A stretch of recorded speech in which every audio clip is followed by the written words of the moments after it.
Lesson 6. Restaurants.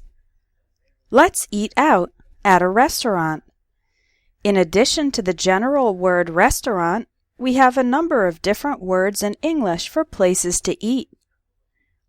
A cafe usually serves coffee, tea, and small snacks and foods like soups and sandwiches.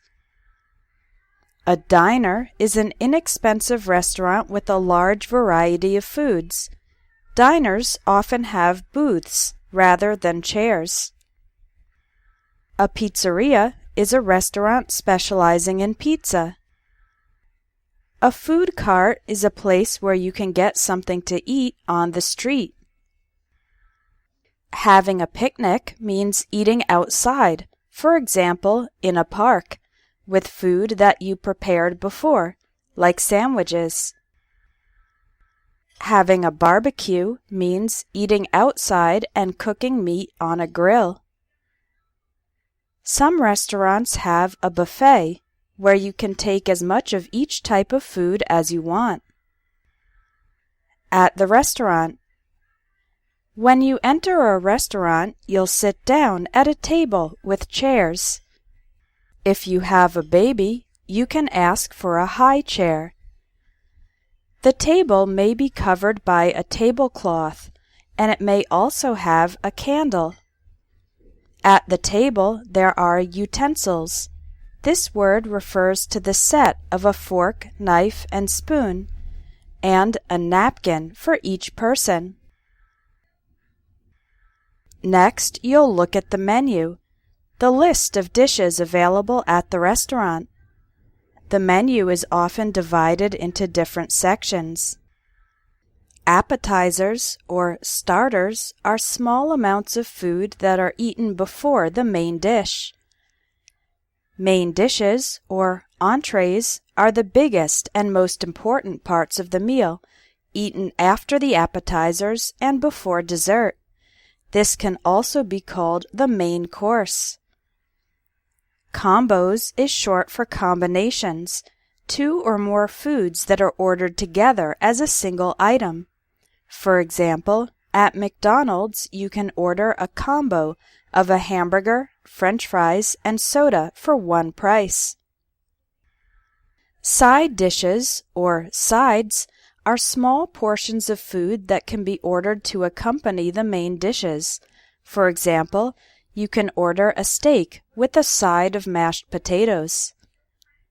Desserts are sweet foods eaten after the main dish, like ice cream, cakes, pies, etc.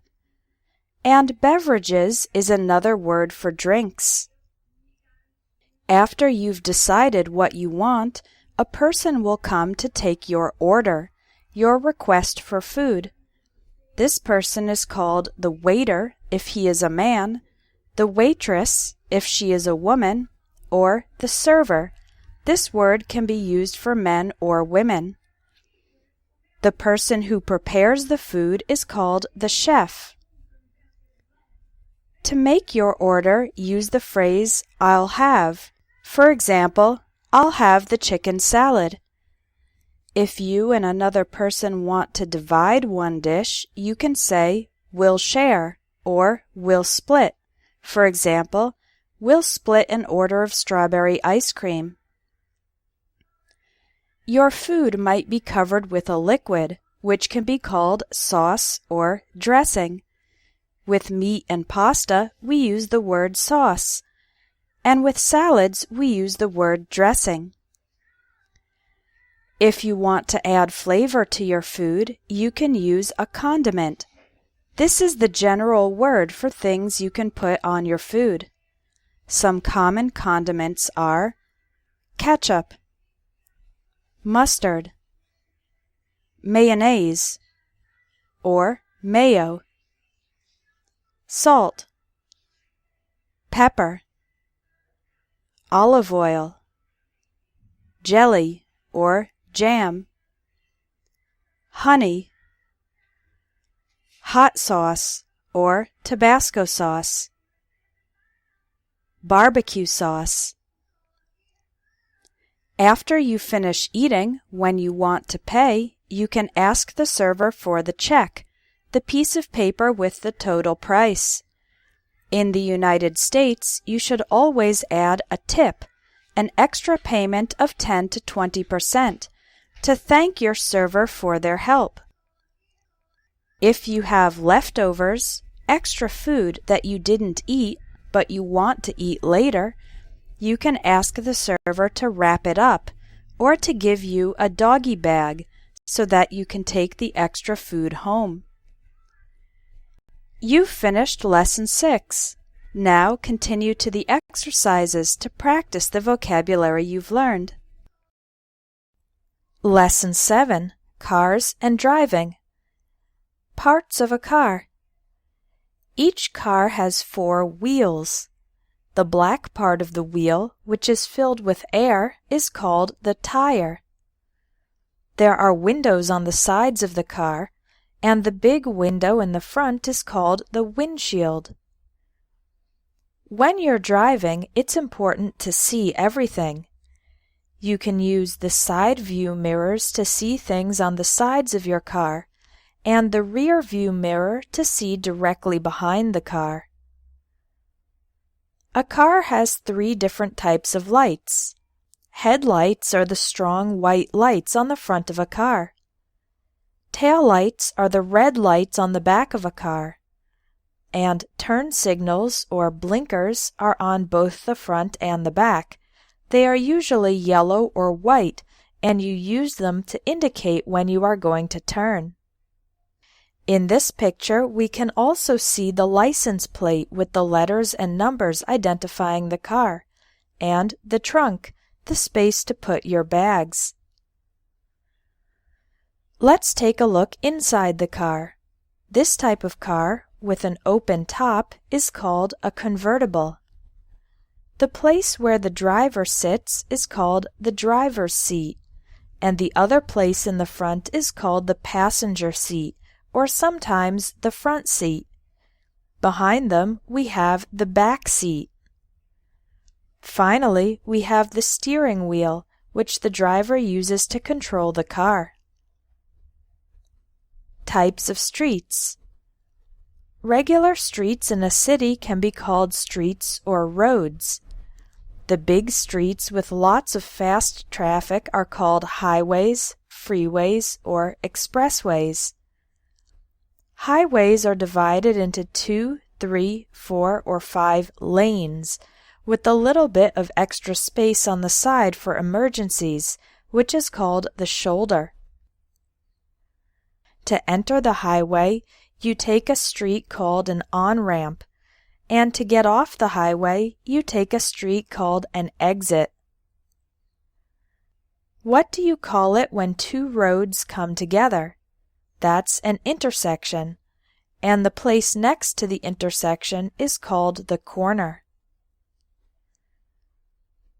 To control the movement of cars, we have signs and traffic lights. Sometimes you have to stop at a crosswalk so that pedestrians, people walking, can cross to the other side of the road. The place where people can walk is called the sidewalk. When you want to stop your car and get out, you can leave it in one of the parking spaces or parking spots in a parking lot. Problems while driving. When there are lots of cars and the movement is slow or stopped, this is called a traffic jam. There are often traffic jams during rush hour. That means the times in the morning and evening when many people are going to or coming home from work. One common problem when driving is getting a flat tire.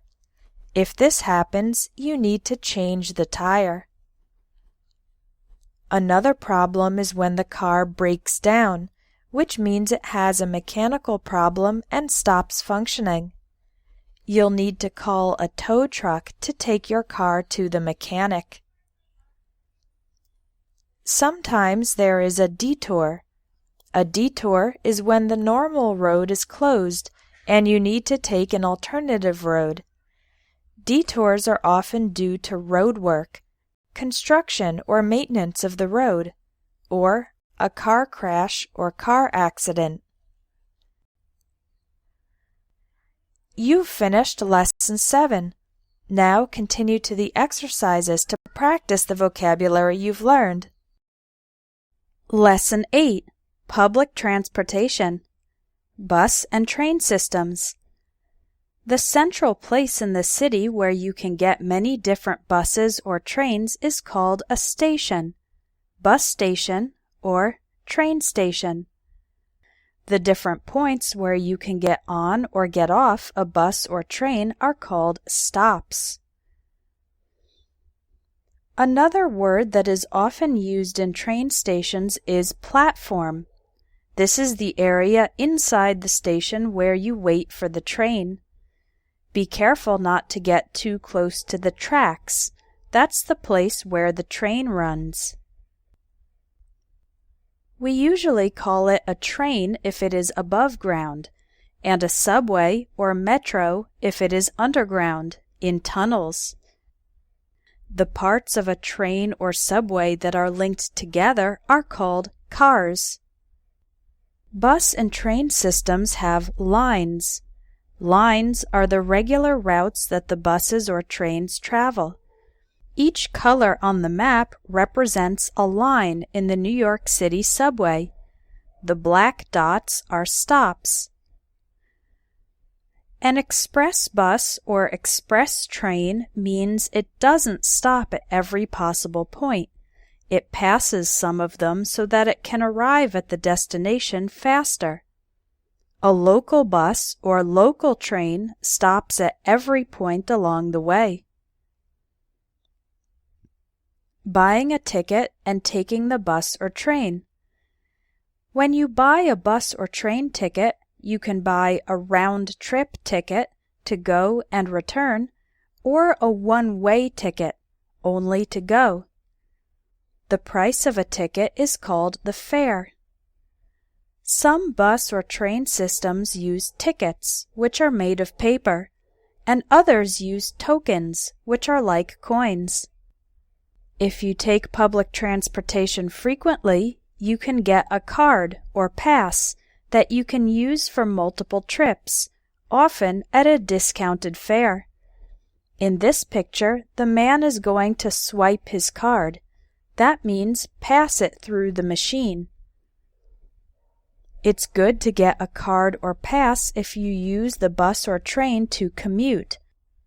This verb means making the trip between your home and your work. In some bus or train stations, you'll need to go through a turnstile or give your ticket or money to the collector, the person who works receiving money for public transportation. Now you need to wait for the bus or train.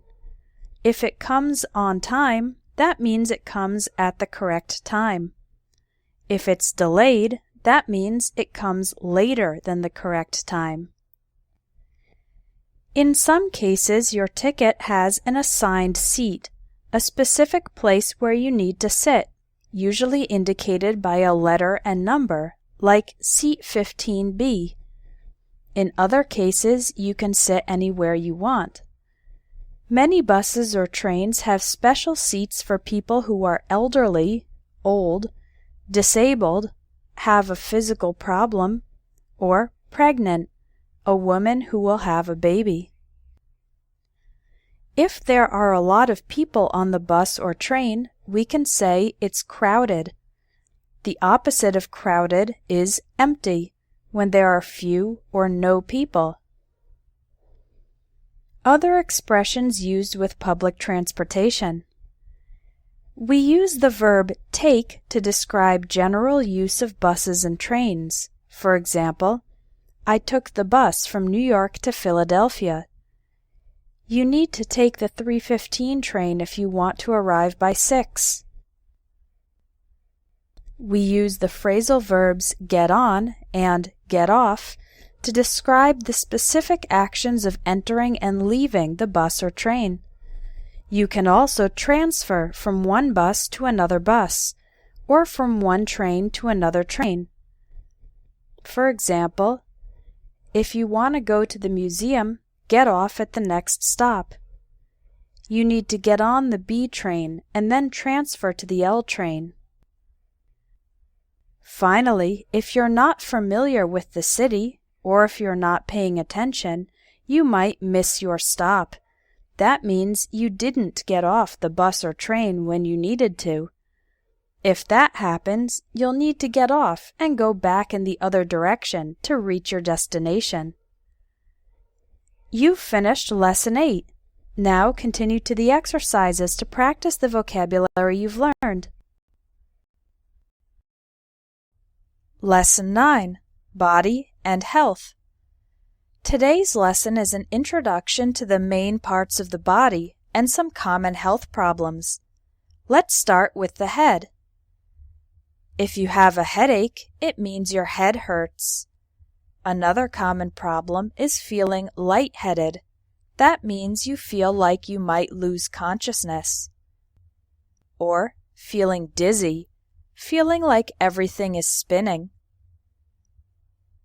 If you have problems seeing, you can use glasses or contact lenses to correct your vision. Someone who can't see at all is blind. A blind person can read with their fingers in a language called Braille, and a guide dog can help the person get around. A person who can't hear is deaf. For a person who can hear a little bit, a hearing aid can help improve their ability. Deaf people can communicate with sign language, talking with the hands. Inside your mouth, you have your tongue, teeth, and gums. If you have a toothache, it means your tooth hurts. You should go to the dentist because you might have a cavity, a hole in your tooth. Teeth that are crooked, they don't line up perfectly, can be corrected with braces. Your nose has 2 nostrils. When you get sick, your nose may become stuffed up, blocked, or runny when liquid mucus is coming out. If blood is coming out of your nose, that's called a nosebleed. A minor respiratory infection is called a cold. When you have a cold, you can have a runny or stuffed up nose, and you might cough or sneeze. Achoo! It's also possible to have a sore throat and a fever, a higher body temperature than normal. The major internal organs in your chest are your heart and lungs, and below them are your stomach and intestines. When your stomach hurts, it's called a stomachache. Your skeleton is made of bones, and your muscles are what make you strong. This X-ray shows a broken bone. A person who has difficulty walking can use a cane to help keep their balance, or a wheelchair if they can't walk at all. Health providers and treatments. The professionals who work in hospitals and health clinics are doctors and nurses, and the people who are receiving treatment for health problems are called patients. If you have a cut, the doctor will give you a bandage. If you have a disease, the doctor will give you medicine by prescribing pills or giving you an injection. A more informal word for injection is shot. If you have a broken leg, you'll get a cast.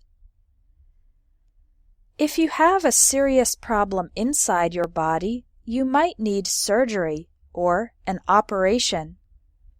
The specific type of doctor who does operations is called a surgeon. Of course, the best way to prevent problems is to have checkups, regular evaluations of your general health.